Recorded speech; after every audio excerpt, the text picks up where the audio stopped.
morning. Well, last evening we had two very sad moments of silence yesterday for 800,000 people who have died from COVID. We had a moment of silence on the floor of the House, but also on the steps of the Capitol in bipartisan House and Senate remembrance of those who lost their lives. Our thoughts and prayers are with their families and those who have lost their livelihoods as well. But the deaths are so very, very sad. It's so hard to comprehend 800,000 people, and the number continues to grow, but we continue to be optimistic about the effectiveness of the vaccines, the awareness that some people are coming to that they need to be vaccinated. They need to be vaccinated. Then we also had the moment of silence for those who were affected by the storms. I was very moved by Representative Comer's, who represents Western Kentucky, as he spoke, calling for a moment of silence about those who lost their lives. I talked to him after, and he was going to be traveling with the president today. So far, they're pleased, who can be pleased, but have received a federal response that is necessary. And talked to my former chairman of the Appropriations Committee, Mr. Rogers. He knows what we can do, and I'm sure that if there's more that Congress needs to do, he will inform us of that. He told me that the storm, it was a mile wide. The phenomenon was a mile wide and with such force. So very sad. Yesterday was a busy day for us legislatively. As you know, we passed a resolution against racism in our society, in establishing a special counsel at the Department of State to fight Islamophobia, talking about the numbers of incidents against Muslims in our country. In terms of anti-Muslim sentiments, we also passed the WEGAR bill, which talks about China to end what they are doing there. I mean, that's genocide. It's genocide in China. The interest, though, in it across our country is about the human rights aspect of it, but also the forced labor piece of it. When the President Xi brings these people into these forced labor camps and separating them from their families and taking other drastic actions, he is also engaging them in forced labor. And that is something that we cannot have our businesses compete with. So from a moral standpoint, a value standpoint, the legislation was very important. And from a trade standpoint, essential as well. The big event for us yesterday, of course, was the debt limit, to lift the debt limit. It's just always so interesting to me that the Republicans vote against lifting the debt limit, the ceiling on the debt limit. It is something that threatens the financial security of our country, gambles with the personal financial security of families, and again, the health of our economy as well as its impact globally. It's one thing to say, well, we'll have a few votes against it and make a statement. It's another thing to say we shouldn't be doing it. And that's what they did yesterday. And just so people know how it affects them, of course, it has a big impact. Millions of jobs lost. Trillions of dollars of household wealth down the drain. And again, the cost to you if you have a car loan, a credit card bill, a school loan, any interest that you're paying on a loan will be increased if, in fact, we did not lift the debt ceiling. As the Constitution says, the full faith and credit of the United States should not be questioned.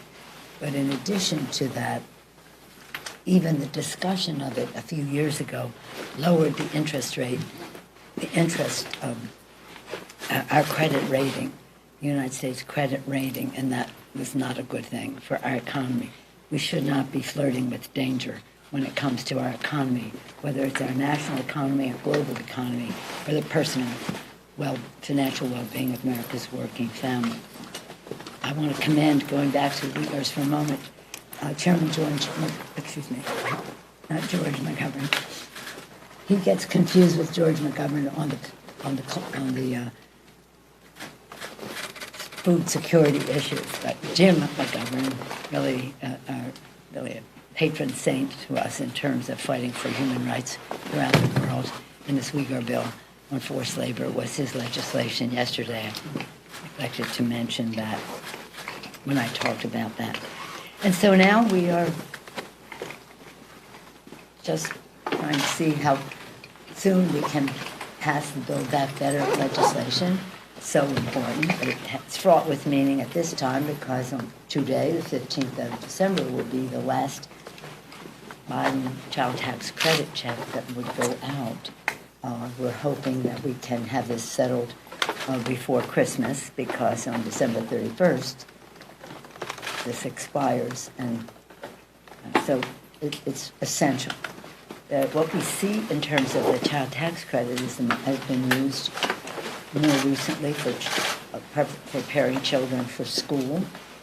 It's been used for food, for rent. It's essentials that the child tax credit has been used. 60 million children benefit, a large number of them off of poverty, coming out of poverty because of the child tax credit. So for this and other reasons, everything to do with children, child care, universal pre-K, affordable, making child care affordable. I guess the best two words to use, Build Back Better. I mean, I've said it's transformative and all that, but the best two words to use are it lowers cost. It lowers cost of child care, it lowers cost of health care, it lowers cost of food, it lowers cost in so many ways that are essential to America's working families. The very issues that people struggle over the kitchen table to figure out how we're going to pay the bills, the very issues, very frightening things that people have trying to go to sleep at night. How we're going to pay the bills. Well, Build Back Better helps you to do that. We love the fact that it's Build Back Better with women, Build Back Better for the children, Build Back Better for the planet, lowering energy costs. Again, it lowers costs. So hopefully the Senate will deal with that and send that to us. And of course, we're also hopeful that they will send us bills to protect our democracy that respects the sanctity of the vote, that keeps us a democracy. So we're prepared to come back as soon as the Senate is ready to send us these bills. And it is, it's pretty exciting. The enthusiasm that is out there for the president's package, his vision for our country, building the infrastructure in a bipartisan bill to do that. Many of us are having our town meetings, our public events in our own regions, and the response has just been so optimistic about how these resources to build the infrastructure in a way that brings equity, fairness, justice to it all, in a green way that protects the environment, and that, again, creates good-paying union jobs, jobs that, again, protect the planet as we promote jobs, as we move commerce, as we get people safely to and from school and work without staying in the cars a long time, so it improves the quality of life. So that's where the infrastructure bill, the Build Back Better, enhances all of that. So we're very eager, very proud of that work. I think that there's an agreement that can be made, and I look forward to working to pass that on the House side. So that's kind of what we have going here. Oh, did I talk about Steph Curry? I talked about The Warriors colors. Justin first, the Warriors colors. First, just coincidence. The first few minutes, I was not by myself. One other member, Mr. Payne, and I were in the cloakroom with Ella and both the women whom I bought a hot dog to watch the game, just the two of us there. First few minutes, boom, 7. A few minutes later, right, exactly. With such dignity, with such poise, with such discipline, with such excellence. And then I had to go to work, and then came back to see the ending and to see Miller and Jones, to see the other two leaders in that field be there with their shirts. Well, I don't have my phone, but I have a picture on my phone of them, and then them giving Steph the shirt with his number on it. I think we'll get to 3,000 pretty soon, but no pressure. Let's just win the games. But it was pretty exciting, I have to say. And to see the enthusiasm of the crowd for that achievement. Whether the Knicks fans were excited about the game, I don't know. But there was great enthusiasm for Steph Curry. So we're very, very, very proud of him. Yeah. Any questions? No. What do you have? Madam Speaker, Insider just completed a 5-month investigation finding that 49 members of Congress and 182 senior congressional staffers have violated the Stock Act, the insider trading law. I'm wondering if you have any reaction to that, and secondly, should members of Congress and their spouses be banned from trading individual stocks while serving in Congress? No, I don't know to the second one. We have a responsibility to report in the stock, on the stock. I'm not familiar with that 5-month review, but if the people aren't reporting, they should be. Why do you think Because this is a free market and people, we are a free market economy, they should be able to participate in that. Yes, ma'am. Madam Speaker, you talked about voting rights. We know Senator Warnock yesterday expressed that he would like to see the Senate stay in as through the holidays. Senator Warnock on the Senate side talked about voting rights yesterday, staying here through the holidays to get it done, and really pressuring the White House and Senator Manchin to push for maybe a similar carve-out as we saw for the debt ceiling. Do you share that sentiment, and do you think that there needs to be more sense of urgency? Senator Warnock's statement yesterday was, I just didn't hear what he said, was a beautiful patriotic statement about our country. He has been an inspiration all his life, and now as a member of the Senate. So I completely am inspired by and agree with what he said. I don't know, I've said I don't participate that much in the Senate rules discussions, but I do know that there are 3 members of the Supreme Court whom Senator Mitch McConnell got there with simple majority by taking exception to a filibuster. So if those 3 people can have a job for life affecting the lives of the American people, I don't see why we couldn't have legislation that stops the voter suppression, making it harder for people to vote, and also now to end the election nullification. Probably, with stiff competition within their initiatives across the country for the worst, stiff competition for the worst, the election nullification is one that has attracted a good deal of attention, because if you're just going to say we'll have elections and 3 people that we decide who they are going to decide what those numbers are, then you have destroyed our democracy. So I would hope that we can make progress in a bipartisan way. I don't know why the sanctity of the vote, the fundamental principle of our democracy, is not as important to Republicans as it is to Democrats. And I support what Senator Warnock was suggesting. Madam Speaker.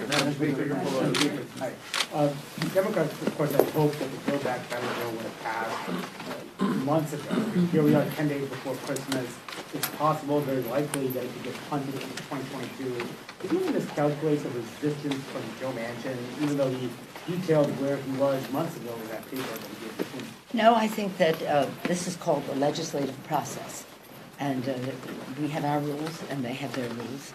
And I'm still hopeful that it will pass. I'm not going to have a post-mortem on something that hasn't died. I think we will have the legislation and it will pass. I hope the sooner the better, especially since we have certain deadlines. And I respect the process, and I respect Senator Manchin. Madam Speaker, good morning. Thank you.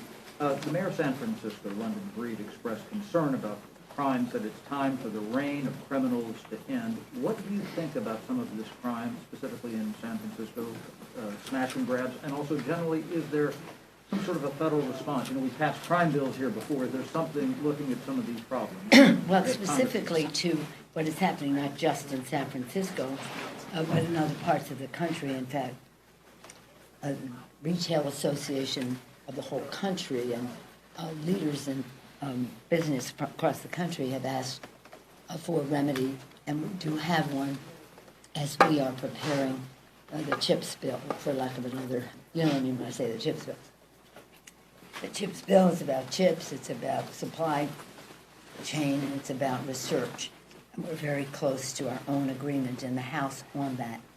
Within that bill, the Energy and Commerce Committee has something called Inform, all caps, and that is legislation that would require those who are selling online especially to establish their legitimacy as to where these products came from. Because what people do is they steal things and sell them online. They have to establish their legitimacy if they're going to be sold online. And then in addition to that, that's Energy and Commerce. The Judiciary Committee has a bill, Safe Shopping, which it addresses the same problem in a little bit of a different way in terms of the holding platforms accountable and those selling things accountable for the provenance of those goods. And it is, out of the question that people should be able to think that they can just steal things, profit from them, and not have any accountability on it. So those two things, some combination of those two things, both of them are going to be in the bill. How they come together. We're working with the Senate to pass that legislation, and that's completely in the works. Do you have any problems specifically about what the mayor said about some of the issues specific to San Francisco, some of the retailers leaving there as well? Well, it is. It's absolutely outrageous. Obviously, it cannot continue. But the fact is that there is an attitude of lawlessness in our country that springs from I don't know where. Maybe you do. And we cannot have that lawlessness become the norm. And these people they coordinate with each other, and they plan traffic patterns and the rest so that they can reach their goal and depart very quickly. And some of it is, again, high-level stores, as the retailers have told us, and some of it is your local Walgreens. But none of it is acceptable. And again, it has to be stopped. And again, showing that people were not able to profit from that. This isn't like somebody stealing something to go home because they don't have the money to buy. This is about stealing for profit. They have to prove where it came from. It's outrageous, and it must. I agree with the mayor. It must be stopped. But it's not just San Francisco. It's in our entire country, and that's evidenced by the appeals that we are receiving from across the country for the legislation. So I hope that will be soon, and for many reasons, including the provenance of the goods. Madam Speaker, looking ahead to January 6th, because we may not get an opportunity to talk to you again before then. I'll probably be here tomorrow and next week. Are you not going to be around? We'll see. Is this your goodbye? We'll see. But in the event it's not, I wanted to, we heard from the Inspector General for the Capitol Police last week that a lot of the recommendations are still open to better that department. Coming up on a year since January 6th, how do you feel about the level of change at that agency, the security here at the Capitol, and the security of your members as they hope to spend their holidays at home? Well, I thank you for the question. It is my hope that this is not our last meeting. We still have to deal with the sanctity of the vote and protecting our democracy. We still have to lower costs for the American people by passing DBB. And so hopefully we'll see you next week. But in terms of that, I felt this Capitol is much safer than it was a year ago. we will have a report as we prepare for January 6th in terms of the different categories of strength and morale of the police force, the physical structure that coming from the architect of the Capitol, and so much of what is happening here is not so much about security as it is about COVID, and so we want to be able to open the Capitol. Of course, we can't do that without the consent of the Capitol physician, and he knows of our interest and how he thinks we could do that soon. So the fact that we don't have as many tours and all the rest is not necessarily a security issue. It's a COVID issue. This is a horizon. We are always working to do better with security, and we do have those conversations are ongoing, and we'll have some accounting of it before the January 6th date. Madam Speaker, on the CHIPS Act. If Democrats don't get Build Back Better finished soon, would you consider a standalone piece of legislation just for the child tax credit? Because you have a deadline where the IRS won't be able to send out January's payment on time this month. Well, it's going out today, this month. January's payment. You said this month. They have said that they need it done by the 28th in order to make the It's change. just a question of what, of course, we could pass that in the House. Whether we could pass it in the Senate remains to be seen. But I don't want to let anybody off the hook on the BBB to say, well, we covered that one thing, so now the pressure is off. I think that is really important leverage in a discussion on BBB, that the children and their families will suffer without that payment. Not everybody gets it on a monthly basis, but those who need it the most do. And so we're just still optimistic about BBB passing, and perhaps even if it were after the first of the year, which I hope it is not, that it could be retroactive if it's early enough in the first year. Thank you all very much. As I said to my colleagues last night, I hope I see you next week. But if I don't, Merry everything. Merry Christmas, Happy belated Hanukkah, Merry everything, Happy New Year, Happy holidays. But we really are hoping very much to be back here next week. And by then, Steph will be close to 3,000. 3,000. I have to say, when I announced to my colleagues, some were very excited, and others were like, the Knicks lost? Lighten up, Knicks. Thank you all. Bye-bye. Thank you.